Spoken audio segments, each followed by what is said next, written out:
Magandang buhay mga bata!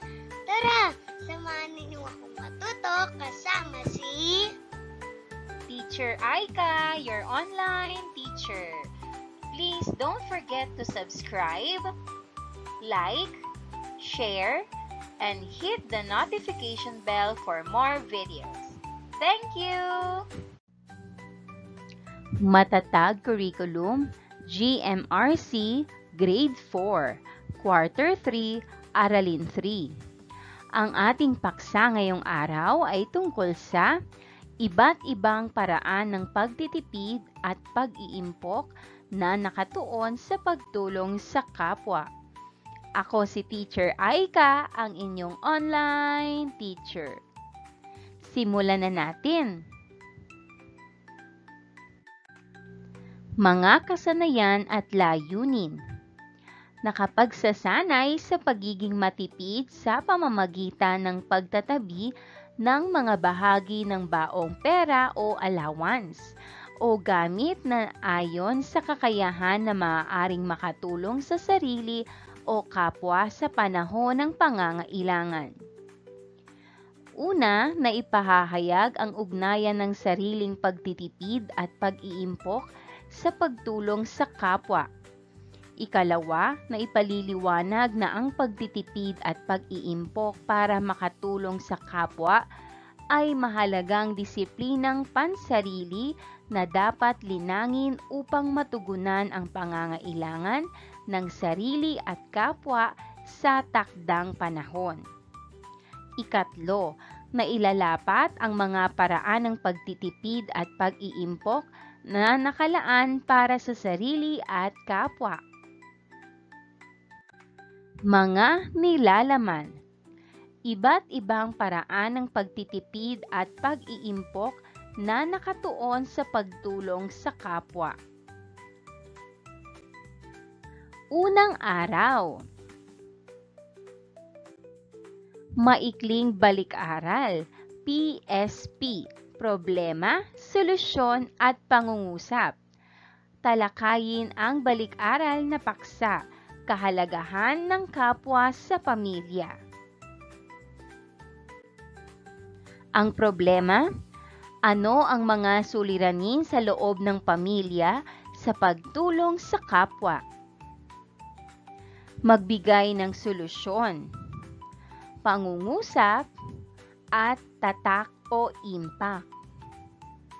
Gawin ito sa iyong sagutang papel. Panghikayat na gawain, pagsulat ng bucket list, gumawa ng listahan ng mga aktibidad na gusto o pinapangarap mong gawin. Isulat ito sa iyong kwaderno at ibahagi ito sa klase.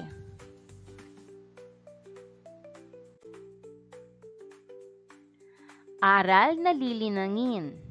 Kailangan natin mag-ipon, mag-impok at magtipid upang magawa ang mga aktibidad na gusto o pinapangarap mong gawin. Pag-uugnay sa balik-aral, mas mabuting isali ang ating kapwa sa ating bucket list at mag-isip ng mga paraan upang makapagtipid hindi lamang para sa sarili, kundi para din sa kapwa.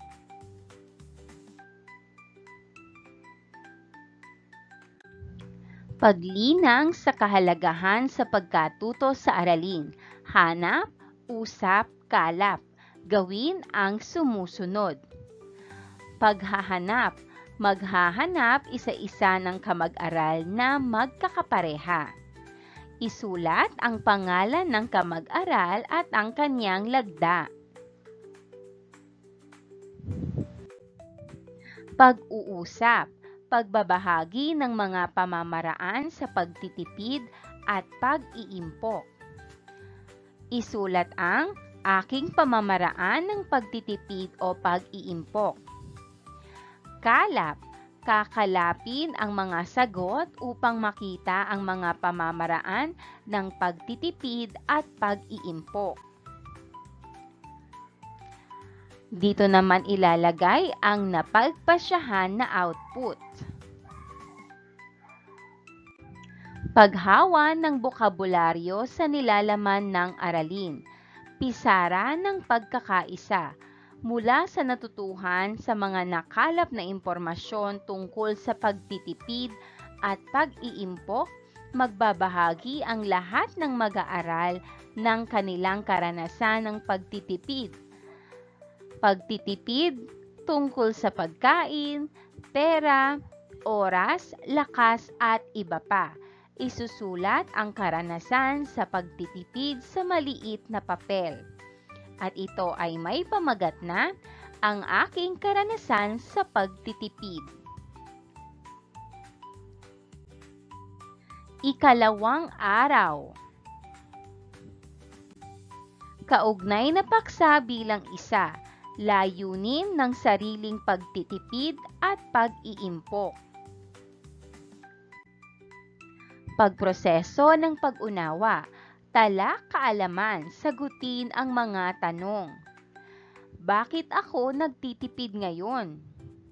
Kung hindi, at mabibigyan ako ng pagkakataong magtipid ngayon, para saan o kanino ako magtitipid sa kasalukuyan? Isulat ang sagot sa inyong sagutang papel. Bakit ako ay nagtitipid? Mensahe ni isulat ang pangalan mo.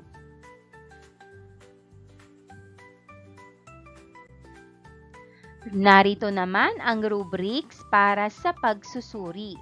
Pamantayan, nilalaman at diwa, at kabuuang kaayusan. 50% ang pinakamahusay, ang 10% naman ay walang nilalaman at diwa.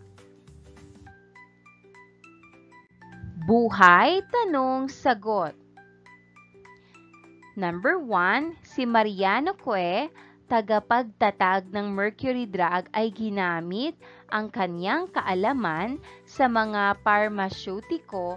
Bumili siya ng mga antibiotic at ibinenta ang mga ito sa mga mahihirap na lugar.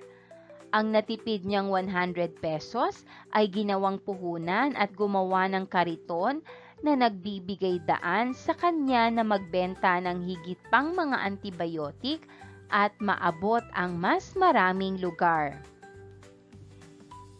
Ang tanong, anong uri ng pagtitipid ang ginawa ni Mariano Cue?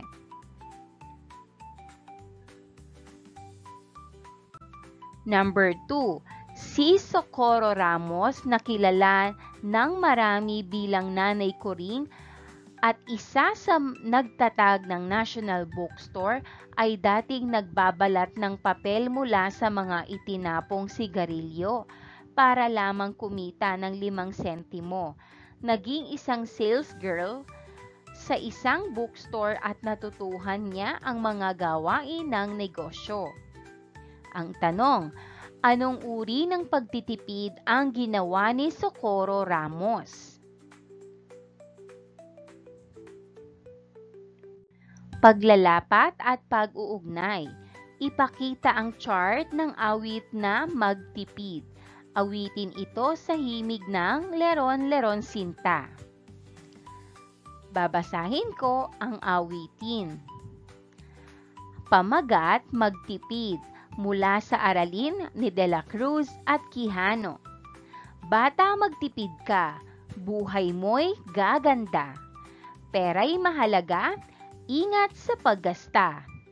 Bukas ay gaganda, buhay ay sasagana. Bata, kaya mo ba? Magtipid lagi na.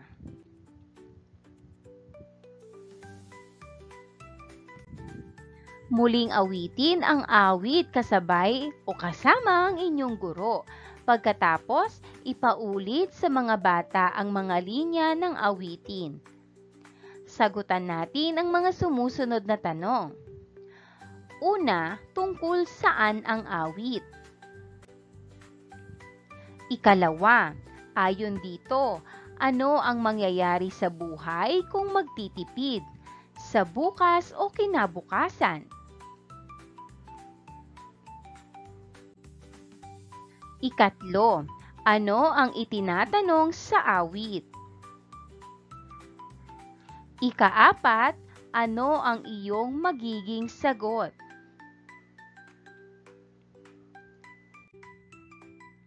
Ika-5, kaya mo bang magtipid? Paano?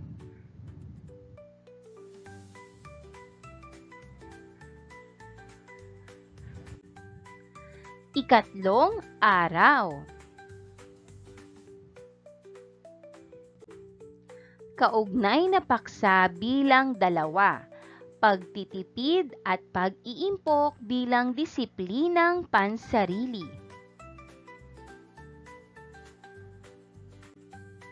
Pagproseso ng pag-unawa, bintana ng pag-unawa. Sagutin ang sumusunod at itala ang sagot sa larawan ng bintana.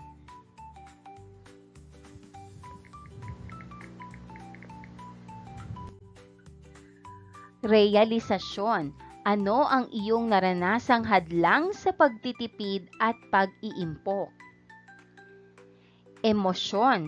Ano ang iyong naramdaman at saloobin sa hadlang na ito?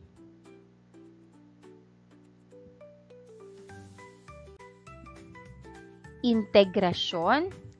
Saang bagay, sitwasyon, o kaganapan maaari mong maihambing ang saloobin na ito?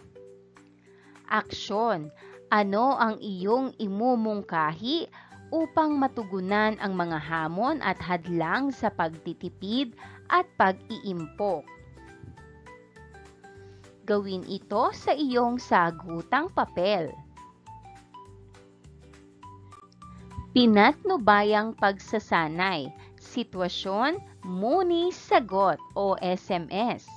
Basahin ang mga nangyari sa buhay ng sumusunod at sagutin ang tanong sa huli. Gawing gabay sa pagmamarka ng sagot ang rubrics na nakapaloob. Rubrics sa pagsusuri. Narito ang mga pamantayan, nilalaman at diwa, at kabuuang kaayusan. 50% ang pinakamataas at 10% naman ang pinakamababa.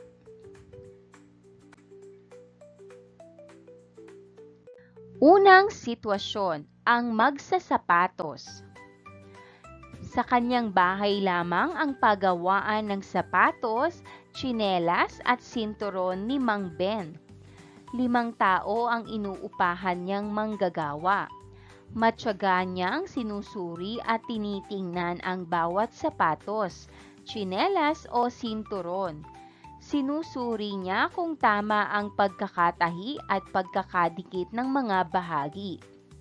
Mura lang niyang nabibili ang mga balat at katad.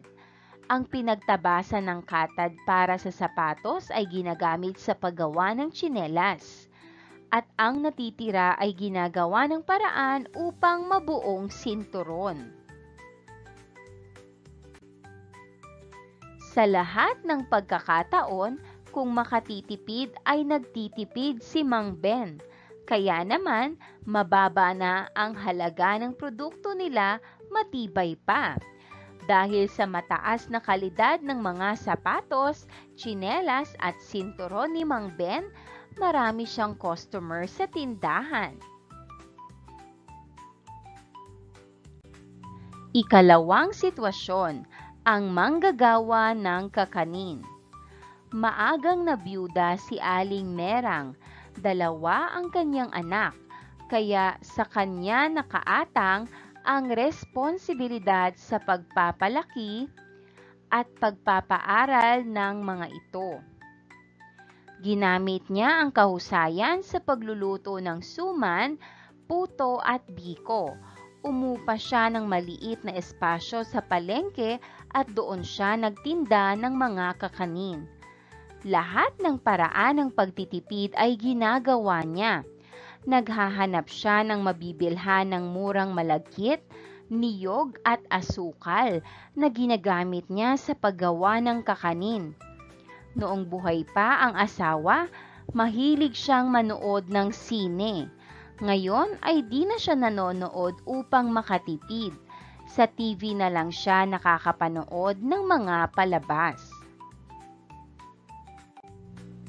Naipamana niya sa kanyang mga anak ang pagtitipid sa mga gamit at maging sa oras. Nang lumaon, katulong na ni Aling Merang ang mga anak. Nakapagluluto na rin sila ng iba't ibang kakanin tulad ng kalamay, bibingka, espasol at sapin-sapin na nakaaangat sa lasa at sarap. Nagkaroon na rin siya ng sariling pwesto. Maaaring umorder sa kanya kapag may mga okasyon at handaan.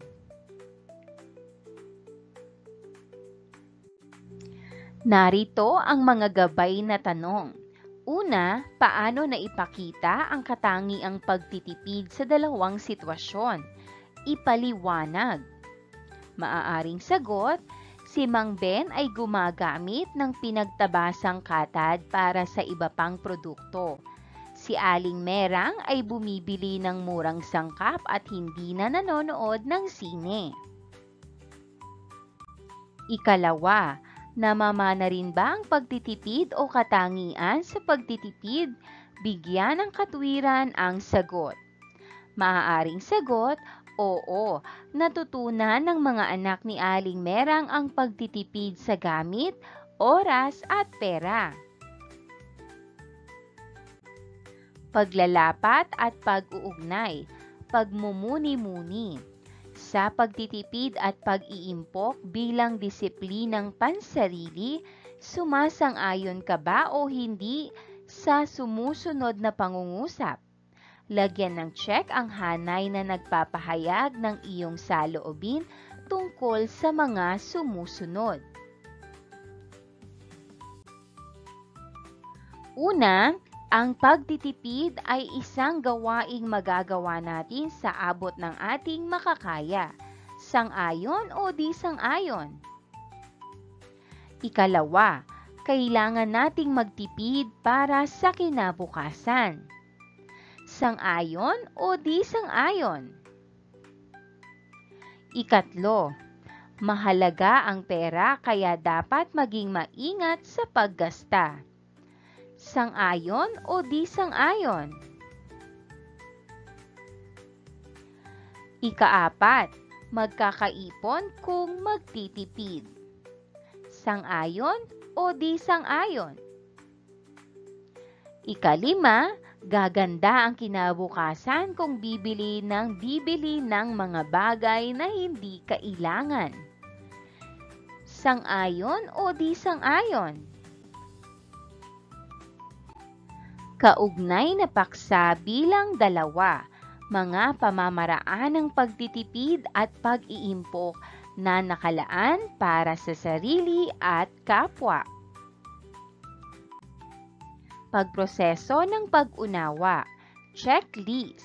Lagyan ng check ang column na tumutugon kung gaano kadalas mo ginagawa ang gawaing nakatala sa unang hanay.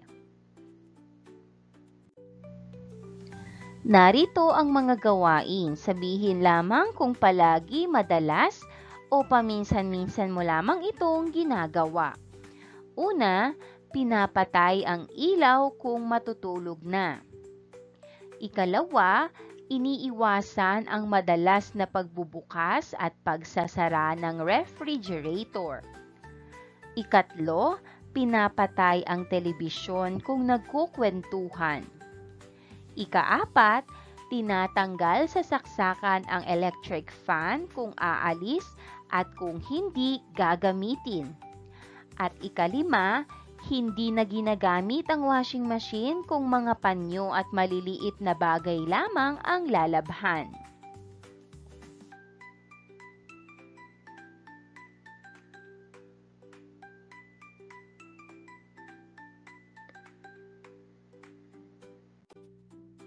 Ika-6, pinapatay ang ilaw ng classroom kapag walang tao. Ika-7, tinatanggal sa saksakan ang electric fan sa classroom kung hindi gagamitin. Ika-8, iniipon ang basura sa paaralan at itinatapon sa tamang tapunan. Ika-9, lalakarin ang pagpasok sa paaralan kung ito'y malapit lang. At ika-10, kaunting monthly contribution ng buong klase para sa kapwang nangangailangan.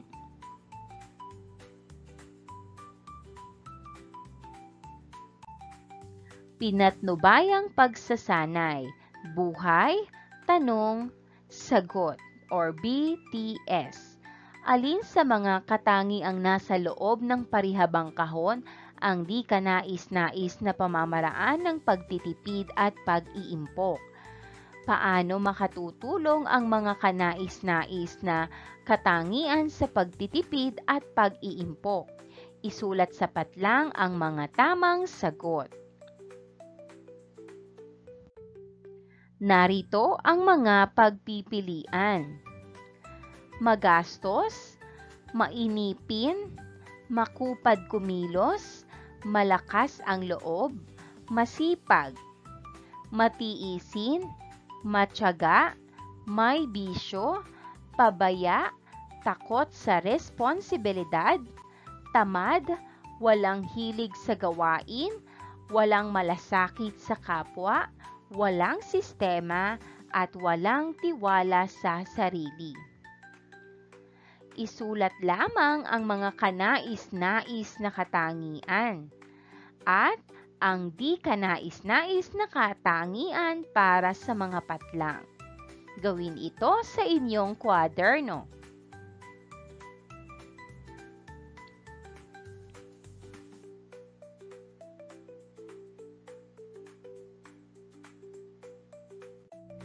Paglalapat at pag-uugnay, cellphone ng pagtitipid at pag-iimpok. Isulat sa mga kahon na nasa cellphone ang ilan sa iyong mga realisasyon na nais mong isakatuparan upang maipamalas ang mga angkop na kilos sa pag-iimpok at pagtitipid.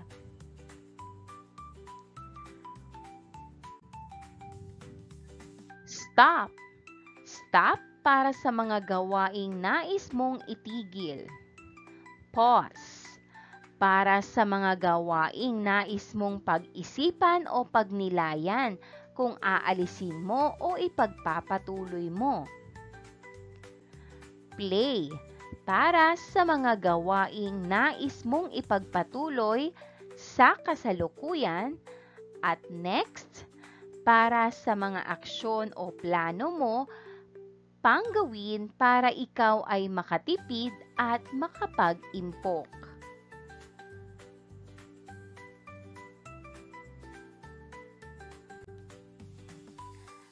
Narito ang cellphone. Stop, pause, play, and next.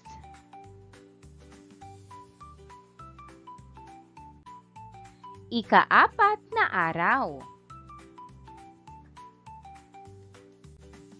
Pabaong pagkatuto.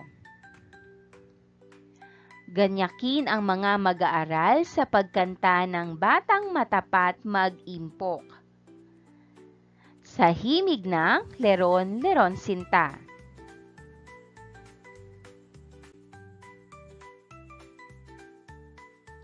Babasahin ko lamang ang awiting ito. Ang batang si Onyok, matapat mag-impok. Balik sa tindera, sukling sobra-sobra. Bagay na napulot sa may-ari ng iaabot. Sang batang matapat, tularan siyang dapat. Kantahin ito kasama ang iyong guro.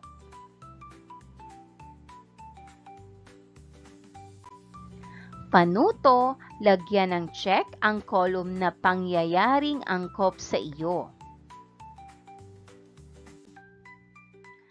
Una, naisauli sa may-ari ang napulot na cellphone.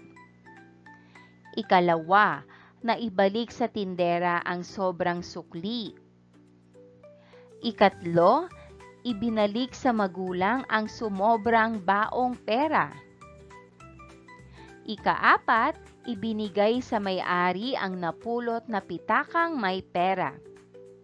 At ika-5, natutuwa kung nakagawa ng mabuti sa kapwa.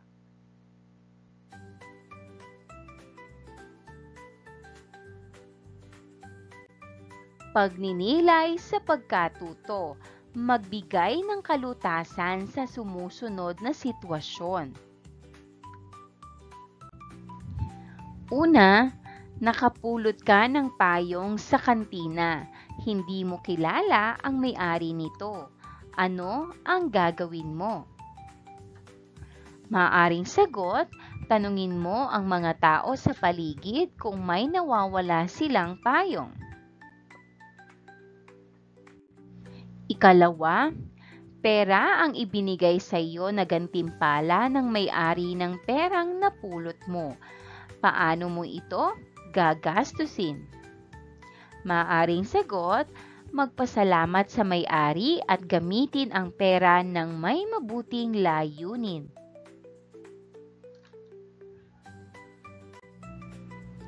Ikatlo, napulot mo ang pitakang may perang malaki ang halaga. Hindi mo kilala ang may-ari nito. Ano ang gagawin mo? Saan ka pupunta at ipapaalam ito? Maaaring sagot, mag-anunsyo sa bulletin board o ipagbigay alam sa guro tungkol sa perang napulot. Pabaong pagkatuto.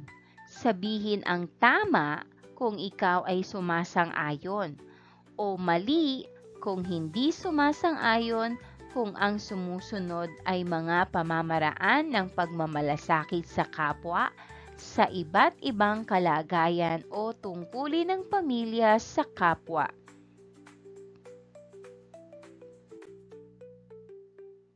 Una, ang pagiging matipid ay maaaring isama sa kaalaman sa pananalapi o financial literacy.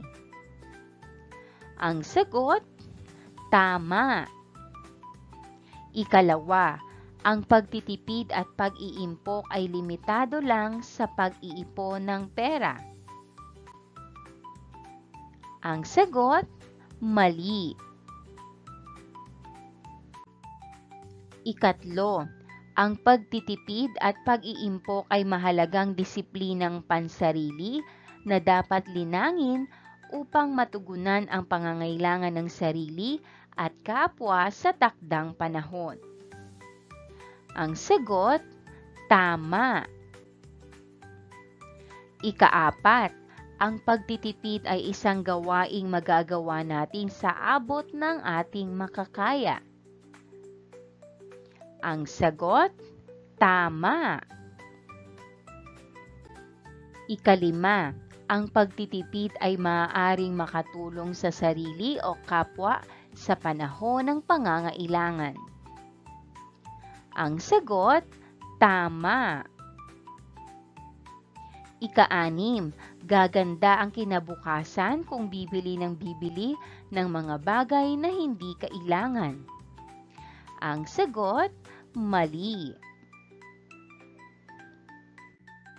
Ikapito, hindi na isasagawa ng mga mag-aaral ang mga paraan ng pagtitipid at pag-iimpok na nakalaan para sa sarili at kapwa bilang tanda ng pagiging matipid.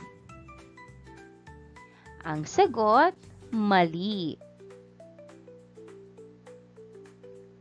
Ikawalo, kailangan natin mag-ipon, mag-impok at magtipid upang magawa ang mga aktibidad na gusto o pinapangarap mong gawin. Ang sagot, tama. Ika-siyam, kailangan nating magtipid para sa kinabukasan. Ang sagot, tama. Ika-sampu, kaya tayo nagtitipid at nag-iimpok ay para makatulong sa ating kapwa. Ang sagot, mali. Ika-11, lahat ng mga paraan ng pagtitipid at pag-iimpok na nakalaan para sa sarili at kapwa ay madali? Ang sagot, mali. 12, mahalaga ang pera kaya dapat maging maingat sa paggasta. Ang sagot, tama. 13, makakaipon kung magtitipid. Ang sagot, tama. 14, mas mabuting isali ang ating kapwa sa ating bucket list at mag-isip ng mga paraan upang makapagtipid hindi lamang para sa sarili, kundi para din sa kapwa. Ang sagot, tama.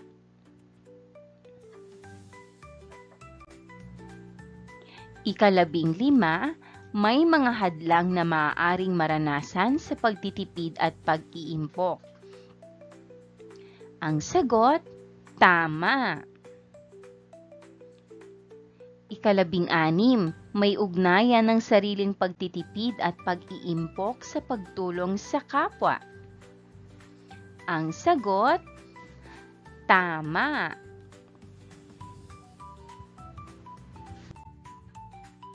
17, mga mahihirap lamang sa paligid ang ituturing bilang kapwa na dapat tulungan. Ang sagot, mali. 18, napakadali at napakasimpleng isagawa ng mga mag-aaral ang pag-unawa sa pagtitipid at pag-iimpok para makatulong sa kapwa. Ang sagot, mali. 19, sa totoo lang, walang tungkulin ang pamilya sa kapwa. Ang sagot, mali. At panghuli, walang Pilipino na pwedeng maging modelo ng pagtitipid at pag-iimpok. Ang sagot, mali. Maraming salamat sa panonood!